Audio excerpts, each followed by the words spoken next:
If you have a moment, take a moment, okay?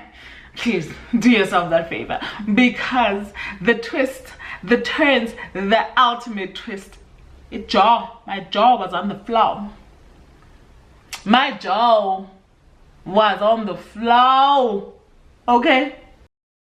Hi Chummy, my name is Vuvu. If you are new on here, please consider pressing that red subscribe button down below and joining the family. If you're an oldie, a member of the fam, welcome back fam, and thank you for joining me once again. As the video thumbnail suggests, I am doing a wrap-up of the 9 books that I managed to read in the month of Feb. If you're curious on my thoughts about these books, please do stay tuned. So Vena _reads is an amazing book reviewer, also YouTuber. She reviews books on YouTube, and if I'm not mistaken, she also has a blog as well. So please, if for your connection with literature, get in touch with or follow at VUVUVENA_reads.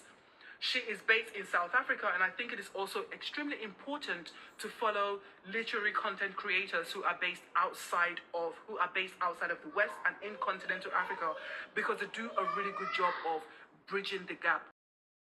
We appreciate you, Vuvu, for bringing us Turning Pages and for bringing us your BookTube channel. You know, this is a chance for people to actually see some people that I really enjoy. Please consider pressing the red subscribe button down below, and if you're a returnee, welcome back fam. Vuvu, you're amazing. Thank you so much for your time.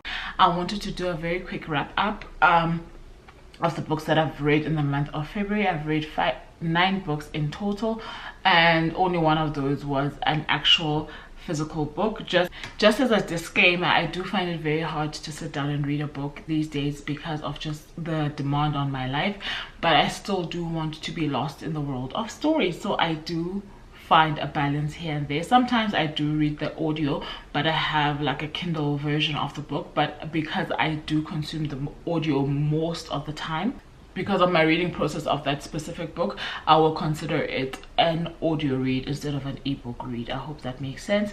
So let's tuck into the only physical book that I've got to show you, and it is, I did do a review of this one on my TikTok at VuvuVena_reads, and I'm talking about Cursed Daughters by Oyinkan Braithwaite.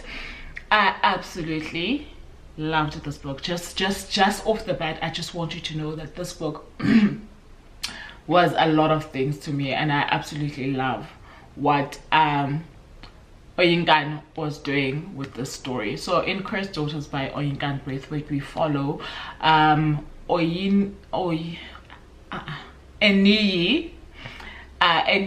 on the day that she is born is the day that her aunt Monife is buried, right? And she comes out as a splitting image of her aunt, leading the elders in her family to believe that she is Monife come back, right? She is a reincarnate of Monife, and from then on we go on to this journey of a story that is told in parallel. We are told about Monife's life as well as Eniyi's life back to back, like in parallel. So this is the 2 perspectives that we get during the telling of this story. Their family was cursed. The women in their family are cursed, right?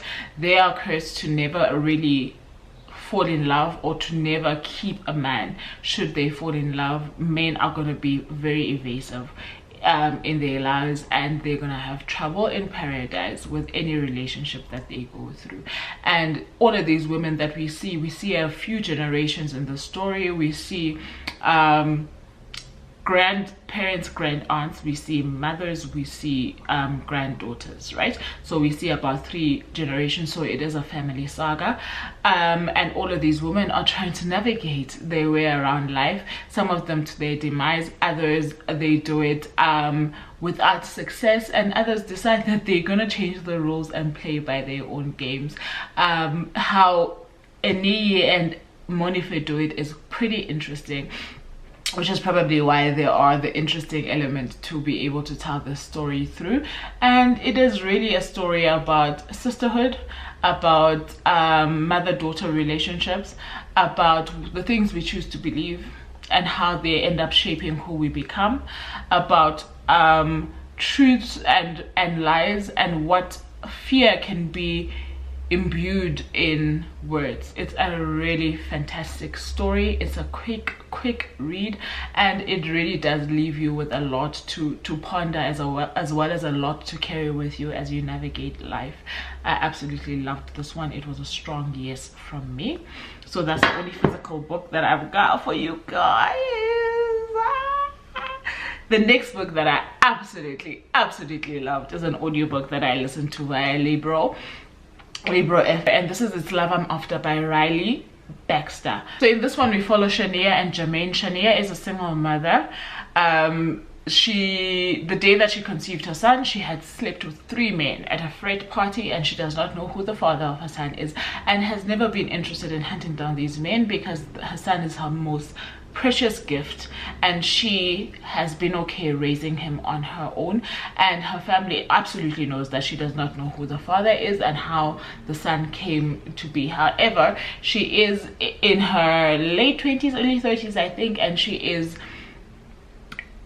trying to find a steady love. She's grown up, she's trying to find a steady love, and all of these men be playing in her face until she comes across I want to say he's an op-gynae trainee, if there's such a thing, but she comes across this awesome man who is Jermaine, and how he navigates dating a single parent, how he navigates his friendship or relationship with his son, as well as her family is quite interesting. It's really a story worth reading. It is so beautifully done. I keep saying that if there was a book that would be about me, like my fantasy love story in a book, this would be it. Like this book, had I been in a relationship, or if I would ever go into a serious relationship, this is how I would want it to play out. It is so perfectly done, and I absolutely love the plus size single mother representation, as well as the maturity of the conversations that are being had, or the discourse that is being raised by this book.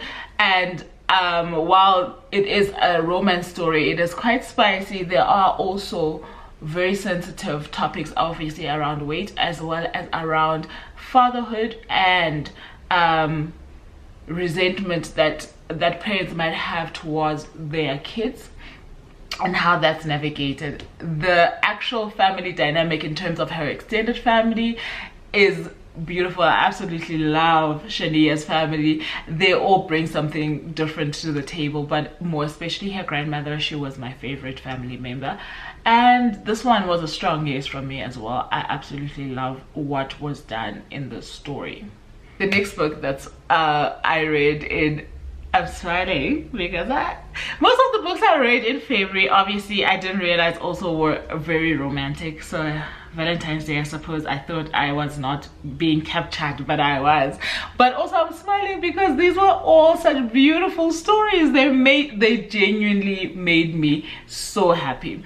So the next book that I picked up in that month was The Rewrite by Lizzie Damalola Blackburn. We know Lizzie Damalola Blackburn obviously from Yinka, Where Is Your Husband? And she is the author of that one.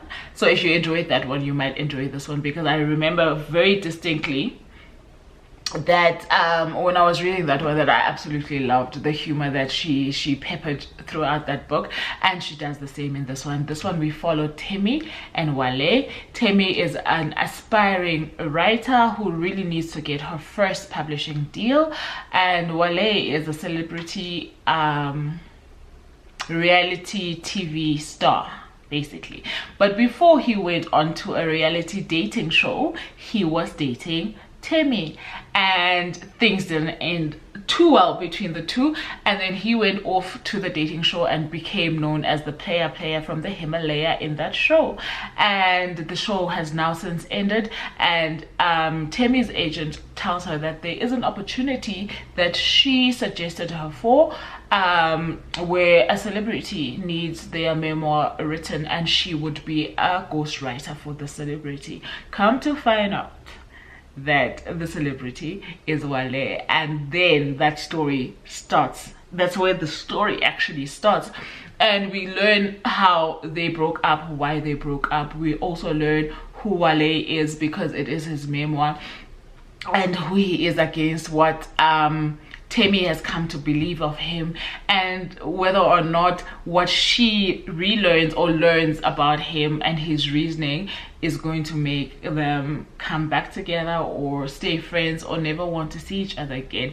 Don't get me wrong, Temi has her own flaws as well. Temi, she has her own flaws, okay, as well. But how two very flawed human beings navigate being in a relationship or wanting to love each other is quite interesting, because it is definitely a story around whether or not you can love broken things, whether or not you can forgive hurtful things done to you and still love purely past that hurt, whether it is a second chance romance or whether the second chance is actually the best chance that you get.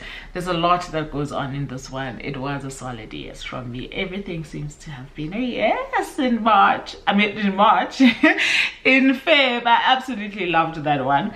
Talking about romance books that I loved, in the month of February I picked up Curvy Girl Summer by Danielle Allen. This one was suggested to me by Ompile during our sprints, and I was like, okay, I love the things that she's mentioning so far, so I'm gonna pick up my hand and I'm going to definitely read this one. Okay, so this one follows Aliyah and Ahmed. Aliyah is about to turn 30. She's 6 weeks to 30, and she is obviously a plus size girly. Curvy Girl Summer should be enough of a and the picture also shows you guys. So she is in a conundrum because her family keeps pestering her to have a man, and they are pestering her for their own selfish reasons, and she has been made to believe that the only reason why she doesn't have a man is because she is a big girl. And she then in a very sticky situation ends up claiming that she does have a man and they will meet him at her 30th. This now gives her 6 weeks to find a man, and because she had taken a hiatus for a few months, 6 or so months, and she was not dating, she was basically minding her own and minding herself, she has no prospects. Her best friend Nina suggests to her that she goes on to a dating site called Tinderfish to find her suitor. And she does just that. She sets up a profile, she starts going on dates, and she chooses the Onyx Bar, which is a place that she had been to before that she felt very comfortable in, that most people don't know. So it's an ideal date place, and she happens to befriend the barman, and the barman suggests, why don't you set up your dates for Fridays and you come here every Friday and I'll look out for you while you are on your dates. And obviously then they build a very great rapport between her and the barman, and yes, the barman is Ahmed, and we go through the series of dates with her, and we see a friendship grow between her and Ahmed, and we also see how vile human beings treat plus size women, especially men who are interested in women, so heterosexual men, and how they treat plus size women that they pretend to be interested in or are actually interested in, and when they are being let down pretend not to be interested in. I don't know, it's very messy, but it's very believable. So I absolutely love the story. Ahmed, everything about Ahmed. I don't care who says what, I don't care, because there's certain things that I can't tell you that might make you angry in the story, but listen to me. Ahmed, that is a man. In case you are wondering, Ahmed, that is a man. This one does have quite a bit of smut, like the smut is smutting in this one. So in case you are wondering, go in there with that knowledge that the smut is on high, okay? So I absolutely loved this one. It's a very strong maybe from me. Okay, so that brings to an end the romance books that I picked up, but I did pick up 2 other genres during this month, which is crime thriller as well as fantasy. I'm seeing as the years are going by, especially, let me say, in this past 2 years, let me not say as the years are going by, because knowing me, my mind could change now, that these are the 2 genres that I'm most likely always going to be gravitating towards. And so the beginning of this year has really proven that the genres that I really want to or rather that I pick up easily without second thoughts are crime thriller or fantasy. So the 2 crime thriller books that I read, I read 2 crime thriller books. Let me start with the first one. The first one was influenced by watching His and Hers on Netflix, the limited series. I had not realized while I watched the series that it was actually adapted from a book. Absolutely love that series. If you have a moment, take a moment, okay? Please do yourself that favor, because the twist, the turns, the ultimate twist, my jaw was on the floor. My jaw was on the floor, okay? So from one chomi to another, that's a series you must watch. It's only 8 episodes. Do yourself that favor, okay? So then I realized that Alice Finney actually has a book. This is what the series is based on. So I decided, why not listen to the book? I mean, I could listen to the book. I always need an audiobook with me. So I picked it up. I really enjoyed it. It wasn't exactly the same as the series, but it was the same, if you get what I mean. If I had to pick though between the book and the series, funny enough, I think the TV series was better. I don't know if it's because I watched it first. I don't know, but I'm very attached to this TV series. But anyway, in this one we follow his, no hers. I just need to find his and hers names. Yes, his is Detective Jack Harper, who has Anna Andrews. So Detective Jack Harper is his, Anna Andrews is hers, and there has been a murder in a small town. So Alice Finney bases most of her stories in Britain.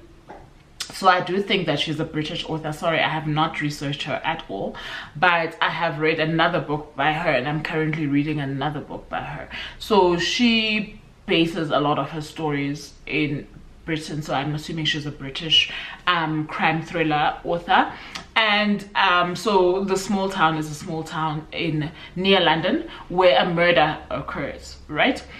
So Anna Andrews is a TV journalist, and she has got to go back and cover the story, and Detective Jack Harper is the detective in the small town.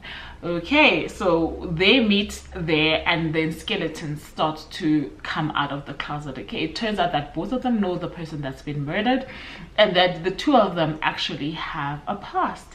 And we start seeing their past from both of their perspectives, as well as we start seeing the fact that this may not be a once-off murder, and who it might be that is being targeted by this killer and why. And in the audio there's also chapters where there's another person's voice that's distorted in the background who admits to being the killer, but we don't know who it is. So it is definitely a whodunit story, and we're sitting there thinking, okay, could it, like, I feel like every chapter is trying to lead us to the clue, but obviously they also trying to lead us astray. Okay, it's a mystery, because 1 minute you think it's him, and then you think it's her, and then it's none of them. I just want you to know it's one of those stories, but it was really, really good. It's a very strong maybe from me. I absolutely enjoyed that one. I do talk about it quite a lot on both of my TikToks. I talk about the TV series on @Vuvu_Vena, because I did not know that there was a book. Otherwise I would have done that on the other handle, but I do talk about the book in my VuvuVena_reads as well as the series, and do a little bit of a comparison. So if you're curious about that, that should be up by the time this video is up. The next one that I read was also by Alice Finney, and this one, My Husband's Wife. Yeah, also these authors, guys, I don't know what goes on in their heads. How do you come up with these kind of stories? I absolutely, like, when I was, it's another one, when I was reading this one, my jaw was on the floor. It really was, like, I had to keep lifting it off the floor, because I mean, when's like, what's going on? What is going on? Imagine this: one day you are married to your husband, you go out for your regular run, you come back from your run, you can't seem to find your keys, you knock on the door because your husband is there, and then the next thing, somebody who looks exactly like you, claiming to be you, tells you you are at the wrong place, and anybody and everybody starts denying that you are who you say you are. You are going insane trying to figure out who you are and if you are actually who you say you are, and then things start to happen. This is a very vague explanation of this book. Otherwise, it does take you on a thrill of a journey, okay? And why is it stolen identity? Is it mistaken identities? Why did this come to be? Why can't anybody attest to who you say you are? Why are certain people so interested in the case that ensues as a result of this misunderstanding? Yo, why it wasn't even done to begin with? Yo, ups and downs, twists and turns. Every single chance you get in this book, you are literally pacing, okay? You cannot sit down for nothing. It's the kind of book that you cannot put down. She did a good job with this one. This one, if you have not picked it up, is available on Everend and on Libro. I listened to it via Libro, but I saw that it is also on Everend. It is a great story. Like, it will keep you at the edge of your seat for sure, and you're gonna want to talk about it. So I was reading this one after a few of my friends had already read it, so I had people to talk to. But it is definitely one of those that's gonna make you want to pick up your phone and talk to somebody, okay? Please. And if it does that to you, do that so that they can be forced to read the book as well. Okay, this one was a solid yes from me. I absolutely loved what she did with the story. And then I picked up 3 fantasy books. The 3 fantasy books that I picked up were Quicksilver and Brimstone by Carly Hart. I am going to do a Quicksilver review on the channel very soon. Probably will do a Brimstone review as well. The only thing I can tell you about these 2 is that I absolutely love the story from the Fae and Alchemy series that Carly Hart is trying to build. I do think that she does get lost a little bit in the romanticy of the thing as well as the smut of the thing, and for the most part, for me, that almost threw me off book 2. However, the story that she is building in the background against this it's solid. It's solid. I just think that she should have had a little bit of a break. I don't know how to explain it. Like, I think she did the romanticy and the smut a bit too much and forgot that we are actually here for the actual story. The politics of it is very fascinating. I'm absolutely loving it. So obviously it is a fae story, but there are faes, there are humans, there are vampires in the story, and there are, I almost want to say hybrids for lack of a better word, and humans who have not yet discovered that there's a lot going on that is quite juicy, that is great. It makes for a great story on its own. So I do hope that when she brings out book 3, because the cliffhanger at the end of Brimstone, I was screaming when I finished, because I listened to it via Audible. I was screaming when it finished. I even replayed the last chapter maybe 3 times because I'm like, what do you even mean? It was very well done. The cliffhanger was very well done, and I enjoyed the fact that it gives you something to look forward to, obviously, for the next book. However, I do feel like it's a story that only needs 3 books. For me, I really hope that she doesn't push for 7. That's all I'm saying. I enjoyed that one though. I'll give it like a solid yes. it's a solid yes from me. It is a story that I plan to continue following, so I'm looking forward to the third book in that series. Then the last fantasy book and the last book that I read in the month of February was book 6 in the Throne of Glass series, which is Tower of Dawn, which leaves me with only one book in the series, which I will admit to you, stalling. I'm stalling quite a bit when it comes to that one. For me, it's always so hard to chat about just one book in a series. I don't know how to explain it, unless obviously the second book is not yet out, but it's fine. In this one, I think what really broke my heart is that Elaine, what's her name? You see now, I even forgot the character's name.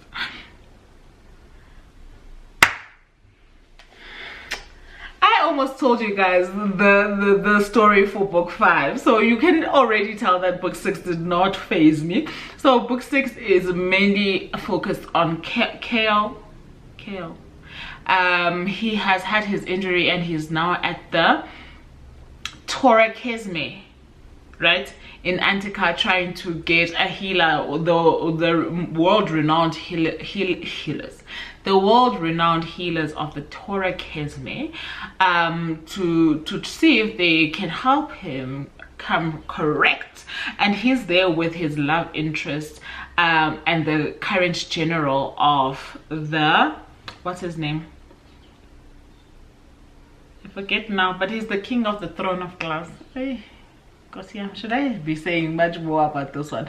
But we follow his story and we realize that there is a very unique way that Sarah J. Maas is using the whole concept of destiny in this particular one, and how it may look like your strings are being pulled left, right and center, but ultimately you will get to where you need to get, and you will find the people that you are meant to find on your journey. It actually was a beautiful, the love story of the thing, for me, it was very beautiful. The rest of the political aspects of it, which is what really gets me in most of these fantasy books, I felt like this one was like a commercial break. It really like dampened my, you know, because at the end of book 5 if something happens there to Serena and I'm like, let's go.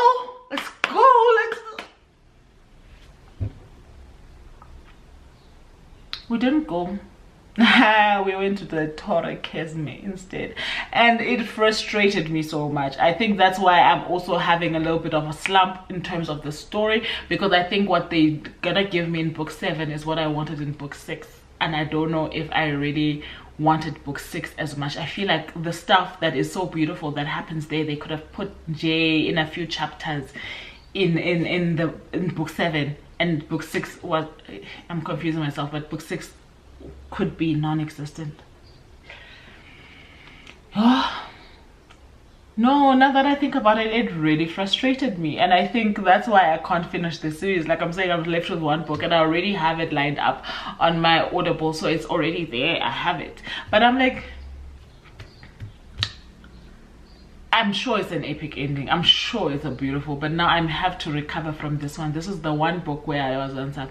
You are putting water on it next to, right, if there by the fire.